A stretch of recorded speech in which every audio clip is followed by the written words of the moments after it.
Morning, sir. Oh, good morning. Good morning. Good morning. Just director is joining. Sir, are you able to listen to us? Yes, I'm able to listen. Okay, sir. Sir, our resource person, Mr. Nixon Joseph, he has already joined. Good morning, Mr. Nixon Joseph. Good morning, Shah Singh ji. Good morning. Yeah, good morning. Sir, with your due permission, may we begin this session? Yeah, sure. Go ahead. Okay, sir. Right.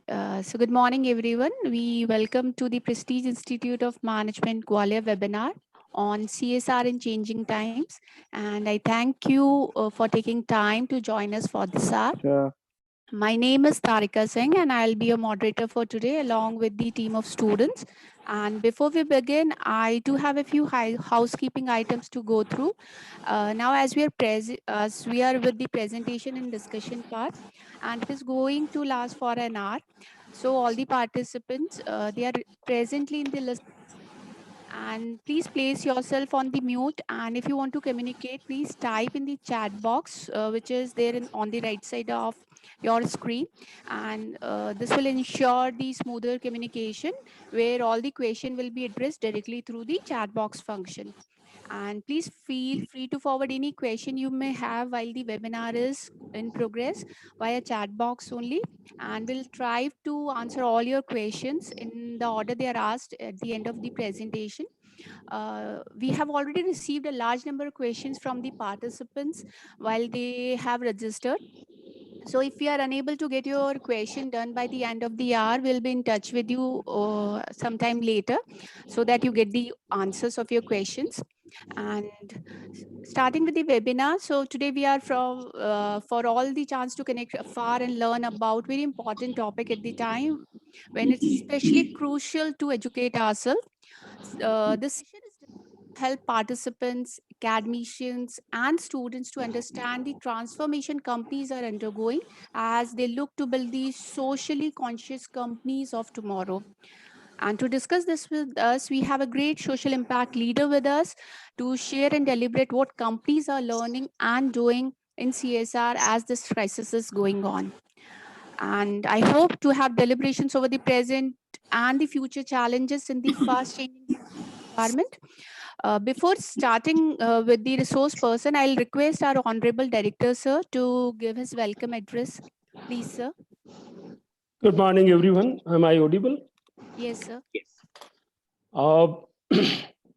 See, CSR in India, one is that it is mandated by Companies Act, and companies that have a turnover of more than 1,000 crores or net worth of 500 crores or net profit of more than 5 crores will have to spend at least 2% of previous 3 years' income on CSR.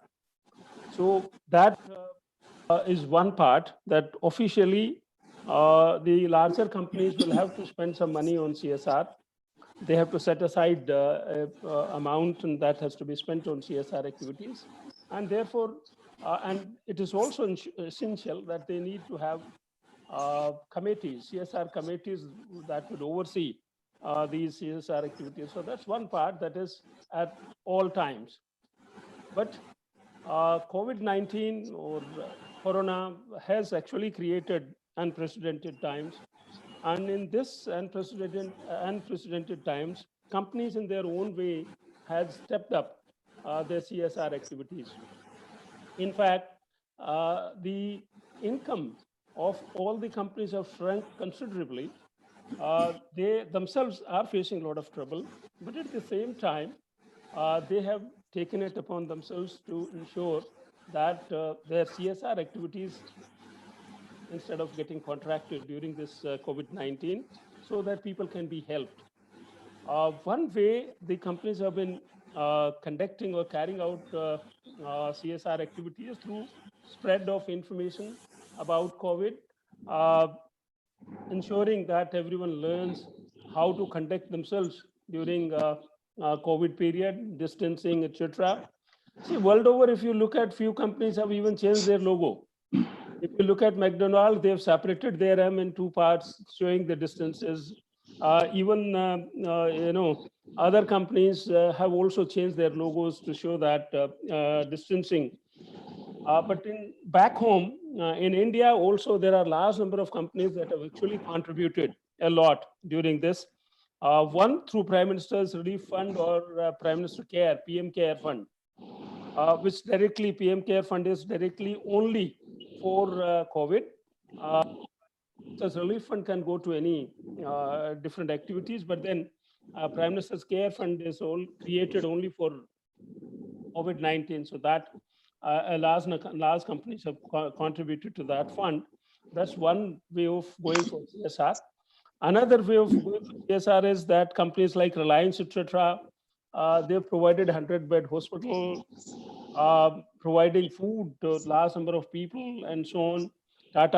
Tatas have been they provided their the hotels for doctors and nurses, etc. So you find Indian companies which were not very well known for the serious CSR activities have come forward and actually have shown that they can do more, far more, in fact, than a larger corporates in the world. So I feel one way COVID has created so many problems. We've seen the better side of Indian corporates during this COVID-19. So with that, there's a lot to talk, but then we have the expert, Nixon Joseph, President and who SBI Foundation. I welcome him to the webinar. He is the resource person. He is the expert who's going to talk on this, and he is the person who is involved with this. So he is the insider who can tell, better than anybody else. So I welcome you, sir, and I hand over to Tarikaji for further discussion. Thank you so much, sir. So audience, today we are presenting webinar on the topic CSR in changing times, and it is presented by a prominent personality, Mr. Nixon Joseph, and COO at SBI Foundation. We are delighted to have you here, sir. Now I would request Mr. Anivesh Goyal to introduce him to the participants. Anivesh, please. Thank you, ma'am. Good morning to all. It's a great pleasure for me to introduce such a great personality and our speaker today, Mr. Nixon Joseph, President and Chief Operating Officer, SBI Foundation, is a postgraduate in English language and literature. He joined State Bank of India in 1985 as probationary officer. As a career banker, he has extensive experience in various facets of banking like corporate credit, retail operations, international banking, etc., and has worked all across India. He was also manager operations at SBI Bahrain and chief executive officer at SBI Tokyo branch between 2008 and 2012. He is a certified credit professional, certified banking compliance professional, and certified information systems banker. He was president of the Sakura Toastmasters Club Tokyo and also started the Tokyo Debating Society. He was never an athlete, yet started full marathon running at the age of 45 years because of his deep interest in long distance running. He has completed 40 full marathons and became popular as SBI's marathon legend. In spite of lockdown, he has completed 3 full marathons by jogging inside his apartment, giving the message that where there is a will, there is an inspiring way. As coordinator of SBI Youth for India Fellowship Program, he was instrumental in inspiring and mentoring 100 youths every year and has taken the fellowship to a higher level. He has been mentoring many social entrepreneur units started by SBI Youth for India Fellows. As president of SBI Foundation, the CSR arm of SBI, he has been supporting strong impact projects to help the underprivileged and needy. He has been a regular speaker in various CSR forums all across India. He is the recipient of Dr. APJ Abdul Kalam Award 2018 for Excellence in Public Service and Dr. Kalam Memorial Igniting Minds Award. His name figures in the book Be the Inspiration, released by Rotary Club Mumbai, where 45 inspiring Indians were listed. He was also awarded the COVID-19 Warrior Award by CSR Times and India Achievers Forum for organizing various social initiatives during the pandemic time. Sir, we are grateful to have you here. Now, I would like to welcome Sir for enlighten our minds with his knowledge and experience. Good morning to everyone. Good morning, sir. Dr. Bhaskar, Director, Prestige Institute of Management, Dr. Sarika Singh, Ashwini Gupta, students of Prestige Institute of Management, other guests and faculties. I'm indeed privileged and honored to be given this opportunity to address students of Prestige Institute of Management on the topic of CSR in changing times. We all feel disruptive change because of the arrival of COVID and its adverse impact on all aspects of our life. The pandemic has brought untold miseries and inflicted incredible socio-economic hardships in the lives of the vast majority of people. The face of India's COVID crisis has been the hapless migrant worker. How is the 350 million workforce of these daily wage workers going to survive during the ongoing pandemic crisis is the moot question today. Beyond the health crisis, COVID-19 will bring a host of social issues with it, including food insecurity, unemployment, and challenges related to education, mental health, and domestic violence. The needs of the vulnerable become an even more urgent priority. The COVID-19 pandemic has caused CEOs to recognize that stakeholder capitalism is the only way to create sustainable shareholder value, adapt their business models to meet customers' emerging needs, inspire employees, partner with suppliers, and build communities. This shift in sentiment will inevitably shape the role of business in the years to come and will require business schools like Prestige Institute of Management to similarly revamp their teachings to reflect this new world order. This means going beyond merely offering courses on ethics or sustainability and social impact to integrating stakeholder capitalism principles into the curriculum. By stakeholder capitalism, I mean taking care of all the stakeholders. And I'm sure that in the days to come, business schools will integrate this into their curriculum. And coming to CSR, what is generally understood by CSR is that the business has a responsibility towards its stakeholders and society at large. That extends beyond its legal and enforceable obligations. CSR is a management concept whereby companies integrate social and environmental concerns in their business operations and interactions with their stakeholders. The triple bottom line approach, that is profit, environment, and society, to CSR emphasizes a company's commitment to operating in an economically, socially, and environmentally sustainable manner. The emerging concept of CSR advocates moving away from a shareholder alone focus to a multi-stakeholder focus. This would include investors, employees, business partners, customers, regulators, supply chain, local communities, the environment, and the society at large.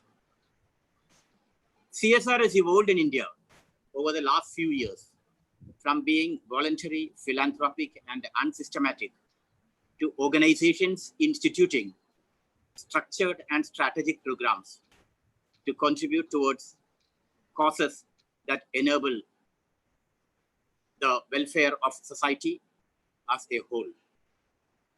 The focus and effort made around CSR was enhanced by the amendments to the Companies Act 2013 that defined the scope for organizations above a certain size and threshold.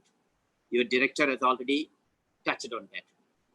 Key amendments include the introduction of Section 135 that outlines mandatory spends, a defined policy, and a dedicated CSR committee to administer and monitor the program. Recent data released by the government highlights significant amounts being spent for CSR activities by corporates, and it comes to around an average of 15,000 crores per year. The global pandemic of COVID-19 has posed new challenges to the CSR agenda.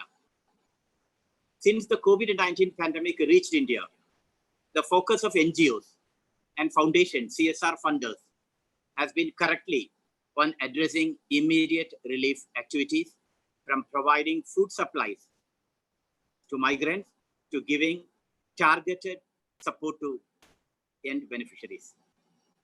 As a major portion of the funds for the year ended 2020 would go for COVID-related activities and contraction in the economy during the current year,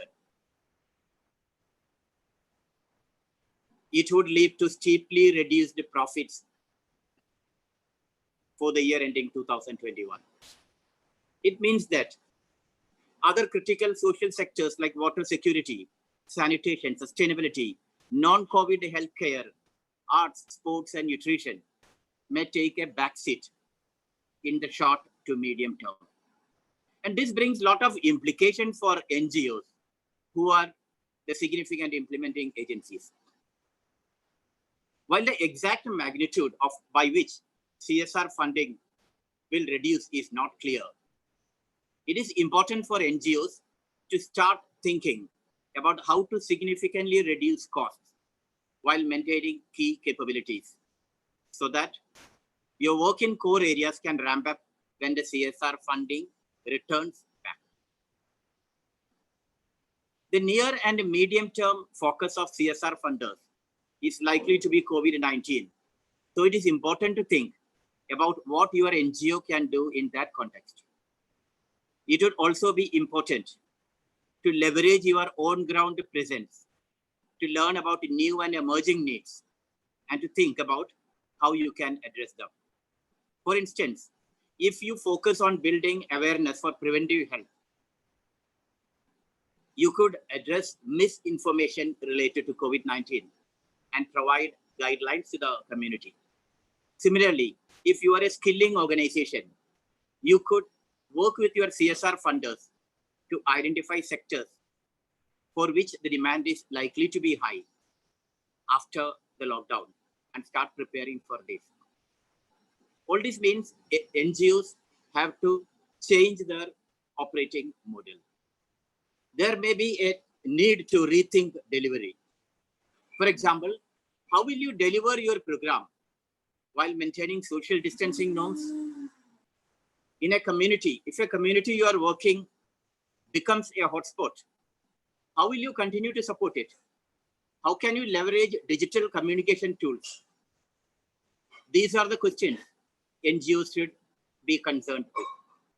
In the next 2 to 3 years, nonprofits will have to become more efficient, come up with more innovative, low-cost delivery models. It will all come down to NGOs that have strong on-ground networks versus those that do not. Corporate support will come easily to those NGOs that prove that even with the lockdowns or other restrictions, they will be able to reach the last mile at the grassroots level. Corporates are also currently working on a post-COVID CSR strategy, relooking at social causes, budgets, and the teams required to execute these projects. It will help if NGOs understand these focus areas and weave a narrative around their cause that has a strong COVID link. For example, NGOs focusing on arts projects, they could talk about protecting livelihoods of artisans during the pandemic.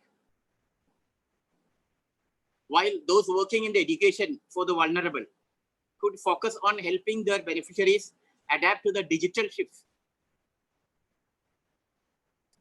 Many non-profits and corporations are keeping their existing community associations and projects alive by tying them up to COVID-related causes for the time being. One of the NGOs reorganized its CSR initiative, in which the funder was enabling women to make and find a market for fashion garments and accessories. During the pandemic, what the NGO did was they changed the operating model. About 1,050 women switched to creating homemade cloth masks. They have successfully supplied more than 120,000 masks in Maharashtra and Jharkhand, providing them a source of additional income. In the upcoming years, funds will be available for CSR activities. But the key issue is how to channelize funds to solve social problems with a long-term sustainable approach, keeping India's vast geography in mind. The future lies in innovation and its implementation to tackle upcoming challenges. It is a high time to institutionalize CSR innovation through research, knowledge sharing, and collaboration among all possible stakeholders. Social entrepreneurs are going to be way forward for CSR initiatives. Companies are looking at creating shared value and not just pure philanthropy. Social entrepreneurs can play an active role where they can work on solving social issues, but in a financially sustainable manner. And corporates can partner with them, either as an impact investor, becoming their consumer, supplier, or playing a role in enhancing the use of technology. With the likely crunch in CSR funds, government and philanthropic funding will need to be applied even more judiciously. How can this capital be made more outcome focused? That is, deliver better results and also unlock new private funding for development. So the focus is in future is going to be on outcomes. How the NGOs are going to deliver better outcomes for the funds given. A potential answer lies in blended finance or using a combination of public or philanthropic grants and commercial structures. Some of these, like social and development impact bonds, are effectively a guarantee from a government or philanthropist that they will repay for the cost of a particular social intervention with a pre-agreed rate of interest, provided the targeted social outcome is delivered successfully. And the best example of this model in education has been demonstrated by India's first development impact bond led by Educate Girls, an NGO working to improve enrollment of girls in public schools in Rajasthan, as well as their learning outcomes. A development impact bond structure allowed Educate Girls, the NGO, to adjust its approach on the ground and improve efficiency with active performance management to exceed pre-agreed targets with funders, giving them both a modest financial return and verifiable ground level impact. Another example of blended finance model gaining some traction in CSR is syndicate funding. A syndicate is an investment vehicle that allows investors to co-invest with relevant and reputable lead investors. In India, the social program funding has mostly been target driven and not based on outcomes and impact. This is going to change. While each of the mode of funding have their significance, the need of the hour is to shift largely towards payment by result or outcome and channeling taxpayer money towards programs which are result oriented. This will not only lead to better implementation of programs, build future efficiencies based on impact measurement, but also lead to evidence-based funding of public money. The extensive use of innovative financing models will lead to effective implementation of current policy priorities of education, skill development, healthcare, employment, housing, etc. This step would ensure the private sector investors' interest, as well as a policy shift from inputs to outputs, leading to full transparency in CSR implementation.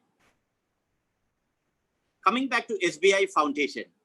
SBI Foundation is the CSR arm of SBI and all its group companies like SBI Life, SBI General, SBI Mutual Fund, SBI Credit Card, etc.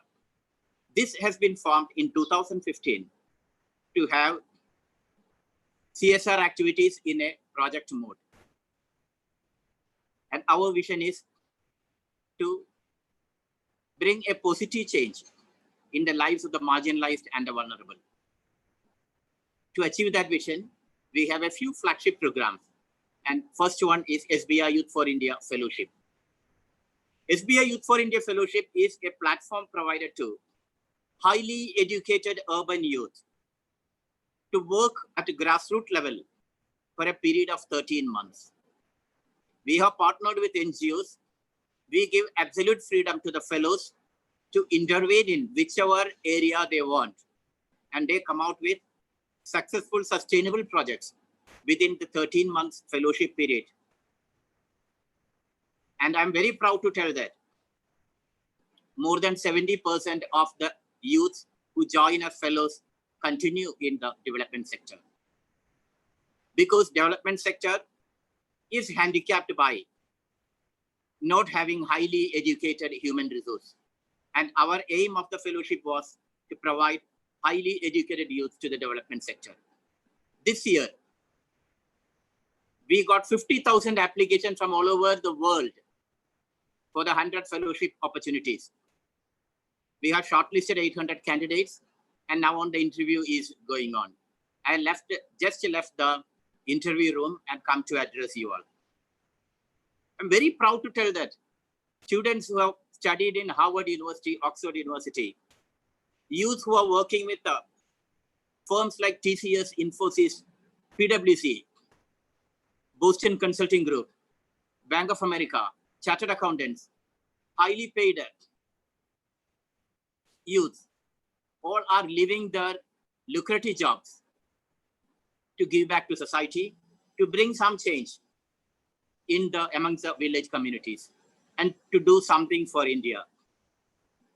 And it is a matter of pride also that 70% of our fellows are girls. And it is a matter of great pride and inspiration that these young girls in their 20s, they are ready to go to any part of India, even remote villages, to bring change amongst the vulnerable and also to contribute to the development of India. We have another fellowship, another flagship program, which is SBI Gram Seva, where we have adopted 50 villages, remote villages, and we are trying for their holistic development. In all these villages, we have started a community information center where all the government schemes are linked to the villagers so that the villagers can get benefit out of the government schemes. You should be aware that though the government is bringing out a lot of schemes, most of the villages who are the beneficiaries are not aware of these schemes, are not able to avail the benefit of these schemes. Therefore, we have established these information centers with Wi-Fi, digital facilities, etc., and are also linking government schemes to each beneficiaries.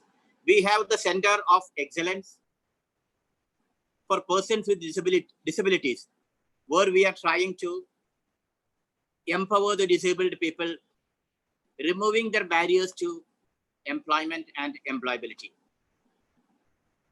We have found that though the government has stipulated that 4% of the vacancies should go for the disabled, most of the institutions are taking them and just giving them routine jobs. So we are training them in Microsoft MS Word and other computer digital utilities so that they can be fully utilized and also work with self-esteem. We have several other projects, and also as COVID has stepped in, we have started a new flagship program related to health, where we are providing short-term relief to those adversely affected by COVID, and we are also doing some long-term projects to combat COVID. In this connection, I should tell that we have tied up with Indian Institute of Science, Bangalore, to support research in mobile diagnostic van and also a mechanical ventilator. These are in its advanced stage and will be able to do their best in fighting COVID-19 all over India. SBI Foundation is also partnering with various other implementing agencies to strengthen its fight against COVID. We have recently partnered with Project ECO, through which we have trained more than 250,000 healthcare workers all over India on how to combat COVID. So these are in brief the activities of SBI Foundation, and I hope that I have covered CSR in changing times in brief. Before I end, I would just like to tell that CSR is not the 2% which the government has mandated. CSR is also how you make that 2%. CSR should be integrated with your business operations from the date your company is incorporated, and it should be integrated into your daily operations. The way you treat your customers, the way you treat your suppliers, the way you treat your employees, the way you are complying with labor regulations, the way you comply with all other regulations, all these are CSR. If you are, what happens is, the focus now is on how much money you set apart for CSR activities, whereas the question should be how you make that money. So us, most of my audience comprises of management school students. I will tell you, focus on this, that CSR is not the 2% which has been set apart mandatorily by the government. Meeting the challenges of the day is not going to be easy, either for you, for the corporates, or for anyone. In the grand scheme of things, it may feel insignificant what one corporate does, what one person does, what one individual does. But keep in mind that millions of actions and voices, when coordinated in unison, can have an enormous impact. Each individual social responsibility action sends forth a tiny ripple of hope, and crossing each other from a million individuals, those ripples build a current that can contribute to the improvement of the humanity. I don't know how much time is left for me, but So you can take 5 more minutes, up 5 to 10 minutes. You can 5 minutes, continue. I can tell, yes. Yeah. Now I will shift from CSR to the students who are attending this talk. My message is don't give up. When I say don't give up, I don't only mean don't give up on your studies. I mean, don't give up on your dreams. Do something meaningful every day. Your days will be filled with lectures, practicals, and assignments, and socials, and sports, culture. You will escape into WhatsApp, Facebook, iTunes, Modern Family, etc. Your time will be taken up by many demands. So it is up to you to carve out the space to do something meaningful every day. try to do something meaningful every day. That means something that is important to you. It can be something small, but it should be there and you should tend to it. It will help you in your career, in your life. Invest in keeping your options open. For me, that meant shifting to marathon running at the age of 45. I was not involved in any fitness activities till the age of 45. I was just going to my bank and coming back at evening 8 p.m., 9 p.m. like that. From childhood onwards, like many of you, we have been brought up with various beliefs that you are only good for studies. You are not good for studies. You will not attain anything in life. You will not be a sportsman. You cannot do much in your life. And all of us, we are becoming prisoners to these beliefs, ideas, which have been inflicted on us by our society, by our teachers, by our parents. It is time for all of us to break these beliefs. It is time for all of us to jailbreak and use our potential. At the age of 45, I decided life is much more than working from 9 to 9 p.m. I thought that I should do something differently. And then I thought, unless you do things differently, you will not be able to inspire others. So inspiring others, what should I do? I decided that in State Bank of India with more than 250,000 employees, we don't have anyone doing running. So I just jumped into full marathon, 42 kilometers. I didn't have any athletic background before that. I was determined that I should be different. So the first marathon run, I didn't do much practice. After 10 kilometers, I couldn't go ahead. I was thinking I should surrender. My body was fully aching. Joints were fully aching. Blisters in all my legs. I was thinking whether I should go ahead. I thought I will surrender, I will give up. But I decided I will not give up. If I give up, I am satisfying all those who told me, who gave me the belief that you are good only in studies, you are good only in office work. I decided to go ahead. It took 7 hours, 30 minutes for me to complete my first full marathon. And the medal which I got at that time was the first sports-related medal I got in my life. It changed my outlook. Marathon running taught me that life is much more than competition. You are not competing with others. You are competing with yourself. You are competing with ourselves. Your competition with yourself. You have to be a better person every day. You are not in a rat race. Therefore, I do not run to complete within 2 hours or 3 hours to defeat others. I do it only to improve myself.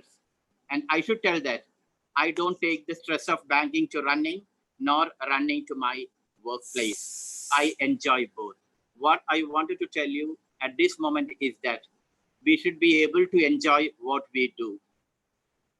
And we should enjoy what we do and do things that give us enjoyment. From a position of zero running, zero athletic activity, I completed 40 full marathons. And even during lockdown, I jogged within my apartment and completed 3 full marathons, giving the message that if there is a determination, there is an inspiring way to achieve it. I am sharing this experience with all of you because you all will be pulled down by a lot of beliefs, the way you have been brought up. All of us are living in a prison. Come out of that prison, jailbreak, come out of your beliefs and live life to your full potential during the time you are spending as a student in Prestige School of Management. I'm closing my talk with the last sentence. As you soar on and make a difference in this world, remember to thank those who supported you and return that gift by supporting others to achieve their best. I'm confident that the spirit of giving back will pervade the students of Prestige School of Management. Thank you. Thank you so much, sir. Really inspiring. And if you allow, we can take some of the questions we have. Yes. Yes, I will take some of the questions which Yeah. have been sent to me all the day. Yes, sir. How Gargi. CS Yes, sir. Yes. How CSR helps to achieve the sports goals during post-COVID? That is one question. It's an interesting question. Unfortunately, sports is not getting much importance from the CSR donors or funders.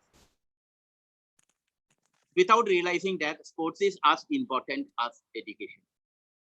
I learned about it only after taking to marathon at the age of 45 years. It improves everyone's life and it gives you optimism, it gives you discipline, it makes you resilient. And resilience is very important for youngsters because I find many of the youth are easily disappointed by failure. So all this can improve by taking part in sports activities. CSR is not, fortunately, they are not giving much importance, but of late, importance is funders are coming to realize the importance of sports. SBA Foundation has supported Abhinav Bindra Foundation, who are training para athletes at their training centers in Pune and Bangalore. Similarly, we are supporting sports activities in the villages where we have adopted. So in the days to come, sports will gain equal importance as education. And I exhort all of you to give equal importance to studies as well as to extracurricular activities. Another question which was asked is, how far this pandemic is going to influence new CSR initiatives in the coming time? I have already covered it in my talks that most of the funds will be going towards CSR and NGOs will have to come out with programs which have a COVID link. Therefore, funds will be going towards COVID and NGOs have to come out with programs which have a COVID linkage. Okay. Why is there one clause of CSR in the Companies Act which have no penal or fine provisions as well? How CSR has worked on the grassroots level. See, CSR in India, it is evolving. So when we have made it mandatory, immediately we cannot bring punishment, penalty and all. As CSR evolves and matures, government may bring out penalties or penal provisions in the act. Now, see, from a position of corporates not doing much of philanthropy, not doing much for the welfare of the community around them, because of the mandatory CSR provision, corporates are setting about at least 15,000 crores on an average for the welfare of the community. So it is evolving in India, and therefore penal provisions may come at a later stage. And how CSR is working at the grassroots level, it all depends on your passion. Only those who are really passionate about bringing change should enter the CSR sector and work in CSR department, should be members of NGOs, so that you can bring real change to those who require it. But if CSR is done as a routine, it won't bring much change. Next question is,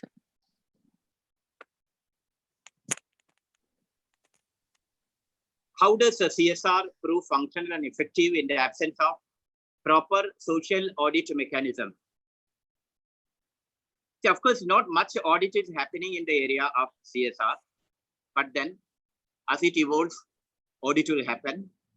In SBA Foundation, our practice is that whatever CSR project we implement, we conduct an impact study so that we know that we learn that the funds we have invested has gone in the direction it was intended and it has created the right impact amongst the beneficiaries.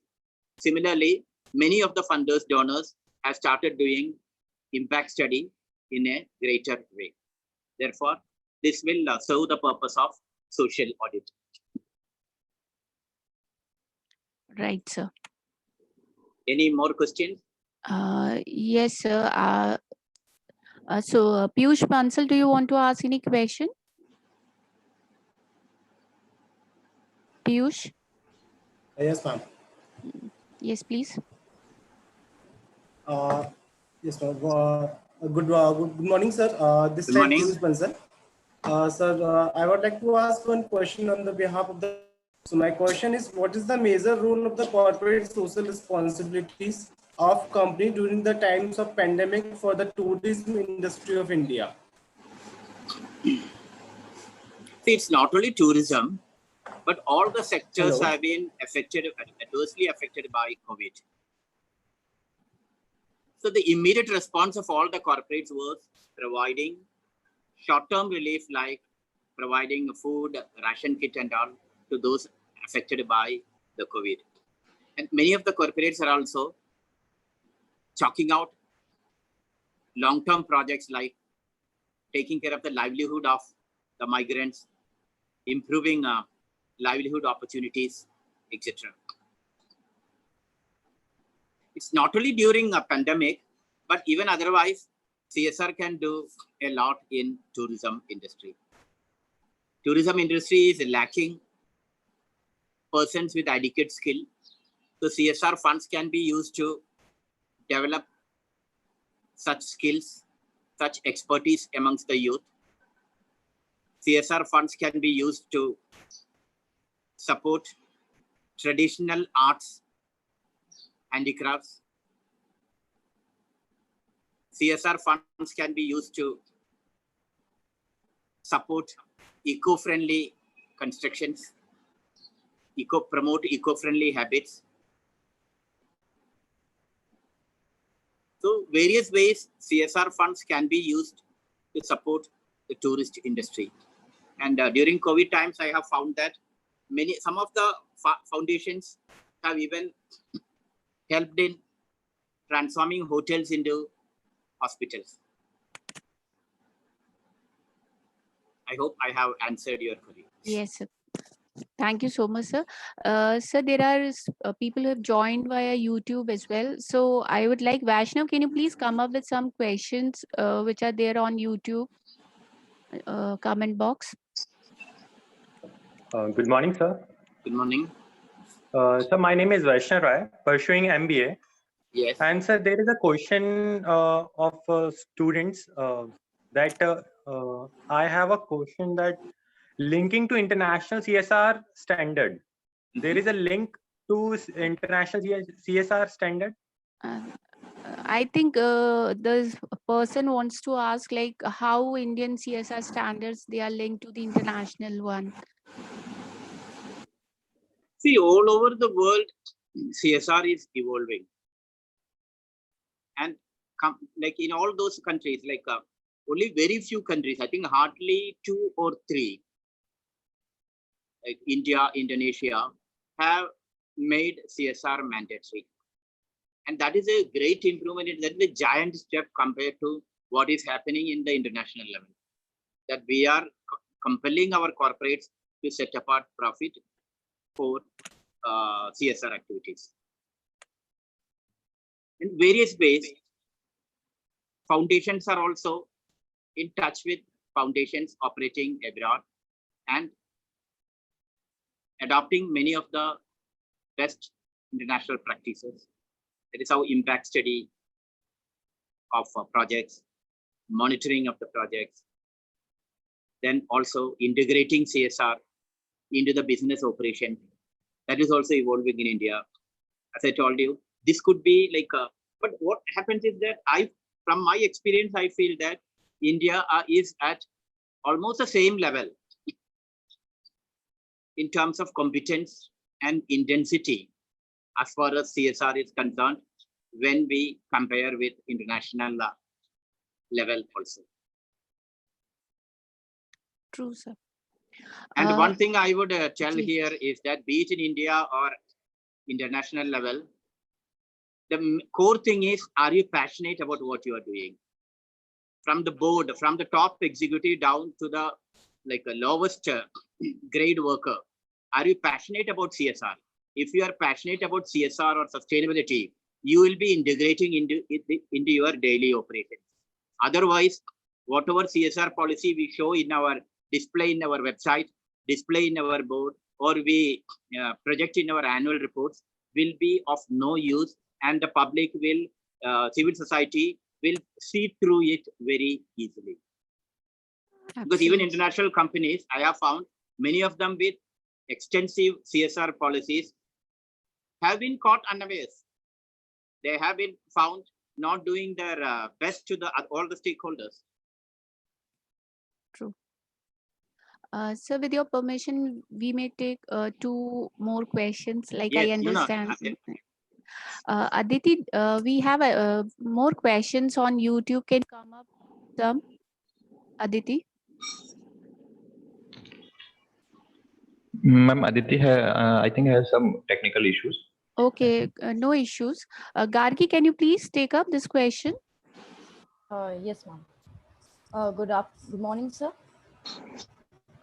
Sir, my name is Gargi Bhardwaj, and I'm a student from Prestige Institute of Management pursuing MBA. So we have a question on the YouTube side that the question is CSR activity during COVID is putting corporates at test? Is putting? Corporates. Or is there any, sir, I'll like to repeat the question. Yes, I understood. Is CSR activity during COVID is putting corporates at test, or challenges faced by them during CSR or during the COVID era?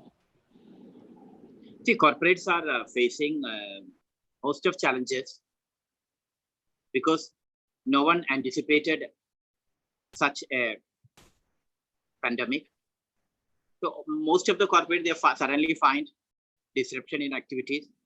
And though we are telling work from home, many of the manufacturing firms would not be able to fully implement work from home.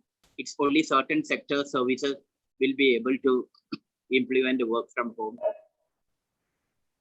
Also, there has been awareness amongst the corporates that we have to be more sustainable in operation. There has been more awareness amongst the corporates that we have to do much more to the society. That is why you find various corporates are donating their maximum to the Prime Minister's CARES Fund, and also setting apart amount to support those adversely affected by COVID. Challenges, of course, it is there, but then all corporates are trying to face these challenges and come out successfully. Thank you so much, sir. Thank you for replying. Drishti, can we have one question from the chat box? Yes, ma'am. Good morning, sir. Morning. My name is Drishti Arora and I'm from MBA 2021 batch. Sir, my question is on behalf of all participants, and the question is, does SBI CSR guide and counsel individuals and organizations in CSR action? If so, how? Does SBI Foundation, SBI CSR, can you repeat the question? Yes, sir, sure, sir. Does SBI CSR guide and counsel individuals and organizations in CSR actions? If so, how? See, SBI Foundation is trying to become the premier CSR foundation in India by implementing various CSR projects which spread the message of sustainability. So in all our projects, you can see, we see whether the activities we implement are sustainable. We had the SBI Marathon, Green Marathon in all the state capitals, which was held only to spread the message of sustainability. And even in our offices, etc., we are trying to practice like integrate various sustainable practices into our daily operations. We do not use plastic water bottles in our office. Our aim is to become carbon neutral by the year 2030. And SBI is trying to be fully using electric vehicles only by 2030. We are having a lot of windmills which provide captive energy to us. So, various initiatives have been taken by the bank to prove us a very good sustainable model and a model for all the citizens. We have also initiated employee volunteering. That also will give message to the public. And also in our banking operation, we now almost 80% of the transactions are done in a digital mode, which means less of GHG emissions. We are setting up projects which would serve as models to other foundations also. Regarding individually persuading or individually encouraging people to do CSR, that is not happening, but our activities are the model which all of you can follow. Right, sir. Bhanu, there is one question in the chat box. Can you please take it up? Sir, this is Bhanu Vaswani. I'm pursuing MBA from Prestige Institute of Management. Yes. Sir, there's a question in the chat box that what initiatives which you take while changing what initiatives would be taken to change CSR in India, according to you? That is, what are the changes like as per you which will be appreciated in case of CSR in India?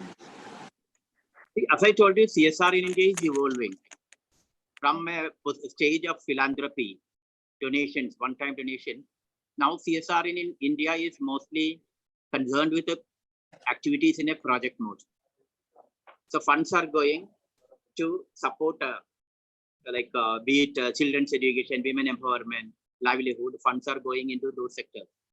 But then all of us should appreciate that resources are getting scarce. Demands are huge in such a large country like India, which is facing a lot of development challenges. So funders are going in a direction to demand that we should focus on outcome. What is it that we are changing amongst the beneficiaries? Suppose earlier we were giving fund to educate girls. Then we would be insisting that it's not only education, merely educating girls will not be enough. Are they getting job? Are they able to make a livelihood of this education? Then we can tell there is an outcome for this. So most of the funders are now going for outcome-based funding. And then, as I told, even innovative models like blended financing, a mix of debt and grants, development sector bonds. All these are making it entry gradually into the CSR sector. And SBI has also recently supported a development impact bond in Haryana. That is for improving the early stage literacy of school children. Right. Director, sir, would you like to add on some to the CSR activities which are required from the educational institute side? Well, I will add to what Mr. Nixon Joseph has been talking about.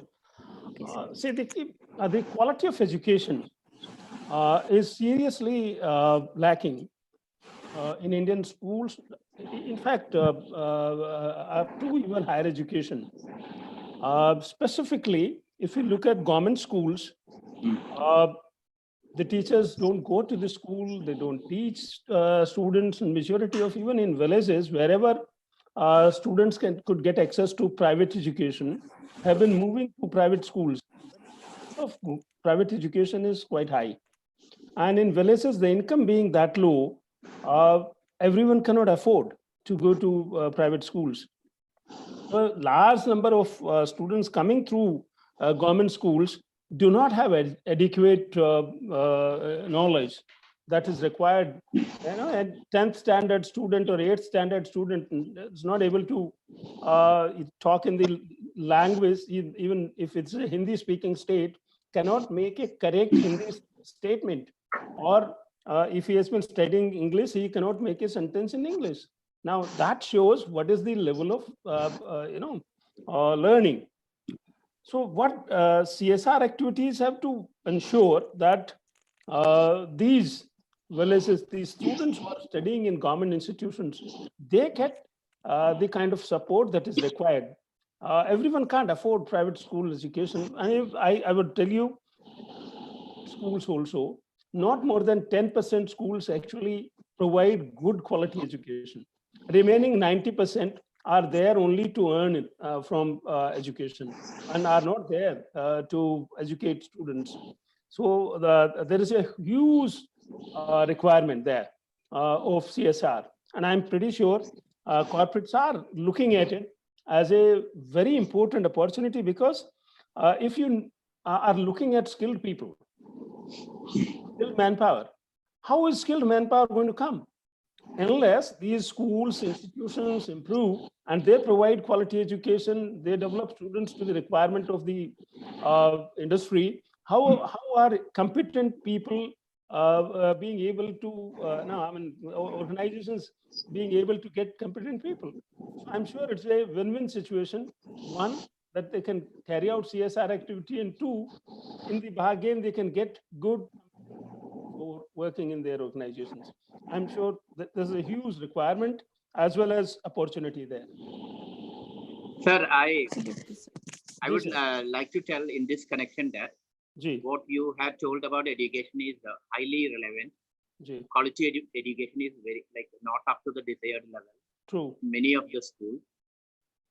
Last year, we had partnered with an NGO called Pupil in Delhi, and they have adopted 2 government schools in Delhi and have transformed it into such a way that we would be surprised about the quality of education in that government school. And that I would tell is a model for various state governments to replicate, because we have now come out with a model where children from marginalized families, they are getting international style of quality of education in this government school. And I'm very proud to tell that there is a mad rush to get admission in this school, in these adopted schools. Similarly, our education bond, which we have just development impact bond in Haryana, that has been to take care of almost 16,000 children to improve their early literacy outcome. What has been found by way of study is that almost 90% of the students in those schools up to 3rd standard, those who study even up to 3rd standard, are not able to write or read Hindi. So what we are aiming is, at least at that level, primary level, we are trying to improve the quality of education. And also another project we have started in Meghalaya, where we are trying to improve the quality of education in Anganwadis. Okay. Almost 50% of the Anganwadis in Meghalaya come under this purview, and we are tied up with an NGO to implement this there with the support of the government of Meghalaya. So in all these, be it education or health, corporate CSR or NGOs will not be able to make change themselves. It has to be with the support, involvement of government and government agencies only. And what corporates can do here is just make a replicable model and show to the government. This is a good model which can be replicated elsewhere. That will be the best way to bring CSR activities into education, health, skill development. Right, sir. Thank you so much. Sir, can we take a few more questions if you allow? Because there are many questions on YouTube as well as on the chat box. Just I'll You club can to. give me 2 more questions. Okay. Okay, sir. Because Thank you I so have to much. go back to the interview board. I do understand, sir. Thank you for allowing. On YouTube, there is one question like one of the participants requested to address the two main CSR issues that can impact companies' international business activities. She's asking about two main CSR issues that can impact any company's international business activities. See, as I told you, Right. every corporate should understand that their responsibility is not only to make profit. What Milton Friedman told, the business of business is only to make profit, is gone. Now the corporate has a responsibility to all the stakeholders. As I told you, supply chain, community, employees, government, everyone, the corporate is having a responsibility. So if the corporate is not doing what it should do in its responsibility to any of these stakeholders, it will affect its operations internationally. If you are not taking care of your employees, the message will go around. This corporate is only disregarding its employees, which are its main resource. If they are not taking care of environment, message will go all around the world. This company is flouting environment regulations. If they are dealing with the suppliers who are not environment friendly, message will go around. So in all these, if the company is not taking care of all the stakeholders, its international operations will be affected, because international community is very, very demanding in these aspects now. Absolutely, sir. I will like to add international Sure, buyers. Large buyers like Walmart, etc. They have embedded requirements that if the organization does this, Yes. then that organization qualifies to supply to them. Specifically, they have done that in Bangladesh for this ready-made garment industry of Bangladesh. It has been there were a lot of issues there, bonded labor, this, that, and all. There were a lot of fires and so on. So lot of regulations they have put in there that if the supplier meets all these demands, then only we will Yes. procure from there. True. And it is not Walmart alone. There are large number of organizations from developed countries and others who actually require the supplier to meet these CSR requirements. Yes. That they should be carrying out these CSR activities, then only they will qualify to supply. And therefore, all these organizations are actually in any case forced. Otherwise, they will not find buyers. True. Thank you, sir. So one last but interesting question, like one of the participants is asked about the EIA Bill 2020. So what role of CSR is going to change with the introduction of this bill, EIA Bill 2020? I am not able to get EIA. EIA Bill. Can the full form be supplied? Just one moment, sir. And till the time I'm just trying to communicate with the participants. So can we talk about like how profit making organizations, how profit making and CSR go hand in hand? One of the participant is confused in that. Pardon? How profit making and CSR activities, they go hand in hand from the business perspective. Should I handle this? Yes, sir. In fact, brand image is a very important criteria for long-term sustenance and for earning profits. Your brand differentiation helps you earn higher profits. You can sell your product at higher price than others if your brand is differentiated. And CSR helps you do that in a major way.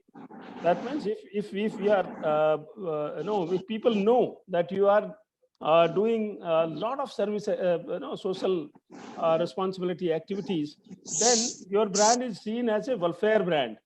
And even if you sell at higher price, people will buy it. And please, over to you, sir. Okay, so answering that earlier to that question, environment impact Yes, assessment. yes, sir. See, that is a very good move in the sense how your project is going to affect the environment. What has been seeing till now, what we have been observing is that corporates flout all the environment regulations, most of the regulations, generate a lot of profit, and then set apart 2% for profits. It's 2% for CSR activities. That doesn't show you as a socially responsible corporate. It's only for complying, like tick box. Are you doing CSR? Yes, I'm doing CSR. But real CSR is complying with the environmental regulations also, not once every day of your operation. Therefore, the EIA 2020 bill should be welcomed, because we have to assess what is the impact of our activities on the environment and bring in mitigating measures from the beginning onwards. So it's not going to affect the CSR, it is going to strengthen CSR. Because as I told you already, CSR is not the 2% which we set apart. It is also how we make that 2%. Okay. Thank you, sir. Sir, I think we should wind up with the questions now. yes. Sir, it's getting late. Yes. Thank you so much, sir. Ashwini, sir, will you please proceed with the vote of thanks? Okay. Before that, I will also tell you that today, because of shortage of time, I cannot attend to most of your concerns or queries in a detailed manner. I'll definitely, whenever another opportunity is provided to address Prestige Institute of Management Gwalior, either offline or online, I'll be ready to Thank you. Thank use you very this much. opportunity. Thank you so very much, sir. Thank you so much, sir. We look forward soon, whenever you are free, we'll take time and have another webinar or in any of the events where you can interact with the participants. Sure. Thank you. Thank you, sir. Ashwini, sir, please. Thank you so much, ma'am. Ma'am, am I audible? Yes, sir. Okay. So a very good afternoon to all the dignitaries, faculty colleagues, and all the participants watching this webinar on Zoom and on YouTube. By this, we have come to the end of the webinar organized under the banner of Finance Club of Prestige Institute of Management Gwalior, and I feel extremely privileged to propose a vote of thanks. I would like to extend our special thanks to our honorable speaker for this webinar, Mr. Nixon Joseph, President and Chief Operating Officer at SBI Foundation, for taking his valuable time out from his very busy schedule and blessing the occasion with his presence. Next, I would like to express my gratitude to our very own director, sir, Dr. S.S. Bhakkar, for providing us the encouragement and support to organize this seminar. Next, I would like to thank to our HOD ma'am, Dr. Tarika Singh Sikarwar, for her continuous support and guidance during the whole journey of this webinar. A big thank you to all the attendees who are from different countries of the different part of this country for taking out time for our webinar. Next, I would like to thank all the faculty members for joining this session by taking the time from his busy schedule. Also, I would like to acknowledge my gratitude to all the student volunteers for their contribution in the webinar. As we all know that no program can become successful with a single person. So I extend my big thank to our whole Pharma Club department for their support and contribution. Thank you to all for being a lovely audience. Looking forward for your presence in our next event, which is going to be held at 27th July 2020 at 12 p.m. under the banner of Pharma Club. Please do register yourself through the link mentioned over the chat box. Thank you so much to all. Now, I would like to request the director, sir, to kindly allow us to wind up the session. Please wind up. Please wind up. Thank you so much, sir. Thank you so much, everyone. Thank you, everyone. Sir. Thank you, everyone. Thank you. Thank you.